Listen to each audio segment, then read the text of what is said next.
పేరేంటండి? బండ్లమూడి వెంకటేశ్వరరావు అండి. ఏ ఊరు మీది? నందిగా. మరి ఇప్పుడు ఎన్నికలు వస్తున్నాయి కదా, ఎవరికి ఓటేస్తే బాగుంటది, ఏ ప్రభుత్వం వస్తే రాష్ట్రానికి బాగుంటది అనుకుంటున్నారు? తెలుగుదేశం ప్రభుత్వం చంద్రబాబు గారి నాయకత్వంలో ఇక్కడ సౌమ్య గారికి మేము ఓటేస్తాం. ఎందుకని సౌమ్య గారు? సౌమ్య గారు బాగా అభివృద్ధి చేసిందండి. ఆమె కాలంలో అభివృద్ధి చేసింది. చంద్రబాబు గారి దగ్గర కూడా వెళ్ళి ఫండ్స్ తెచ్చుకునేది. ఆవిడ పరిపాలన చూసారు ఆల్రెడీ, 5 ఏళ్ళు చూసారు. ఓకే, ఎలా ఉంది ఆవిడ పరిపాలన? బాగానే ఉందండి, బాగానే ఉందండి. అంటే ఏమేం చేశారని? ఆవండి రోడ్లు వేయించిందండి. పల్లెటూళ్ళలో రోడ్లకి చెట్లు అటువైపు ఇటువైపు చెట్లు నాటించేదండి. Main water ఇప్పించేదండి. అంటే రైతులకి సహకారంగా ఉండేది. మరి పశువు కానివ్వండి సక్రమంగానే ఉన్నాయండి. చంద్రబాబు గారి ఆదేశాల మేరకు ఆయన ఏది ఇక్కడికి ఆర్థిక పరంగా ఏది చేయాలంటే ఆ సహాయంతో అన్ని పనులు చేసింది. వైఎస్ఆర్సీపీ నాయకులు ఉన్నారు కదా మోహన్ రావు గారు, ఆయనకి ఎందుకు వేయరు ఓటు మీరు? మేము వాళ్ళ లీడరు ముఖ్యమంత్రిగా పనికిరాడు కాబట్టి మాకు ఇష్టం లేదు ఆ పార్టీకి వేయటానికి. అంటే జగన్ గారు నచ్చదా మీకు? మాకు నచ్చడండి. ఒత్తే చేస్తానంటున్నాడు, ఈయనేమో ఇస్తున్నాడు. మెయిన్ ఏంటంటే చంద్రబాబు గారు ఇస్తున్నాడు, నేను వస్తే ఆయన ఇస్తానంటున్నాడు. ఇచ్చేవాడిని ఎన్నుకోవాలి కదా. ముఖ్యమైన కారణం ఏంటి సౌమ్య గారిని ఎన్నుకోవడం వల్ల మీకు?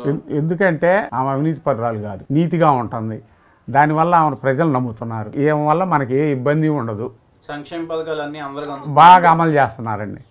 ఆమె పట్టుబట్టి చేస్తుంది.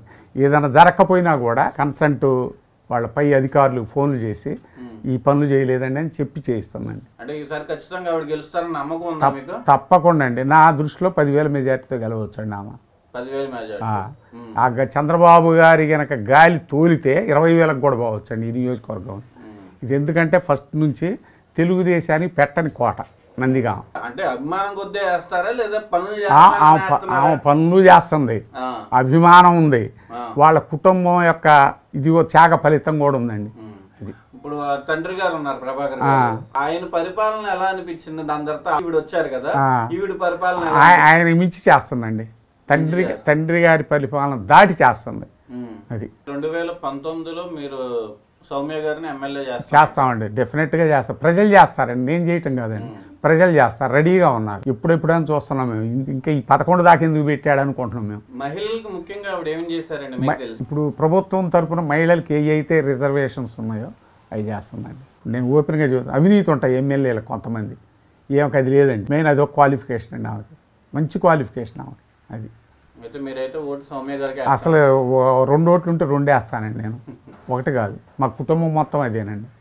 వార్తావాణి న్యూస్ ఛానల్ ఎప్పటికప్పుడు రాజకీయ, సినీ విశేషాలు, స్పోర్ట్స్ మరియు సాంకేతిక పరమైన మరెన్నో విషయాలను మన ముందుకు తెస్తుంది. మరింత సమాచారం కొరకు వార్తావాణి న్యూస్ ఛానల్ ని సబ్స్క్రైబ్ చేయండి.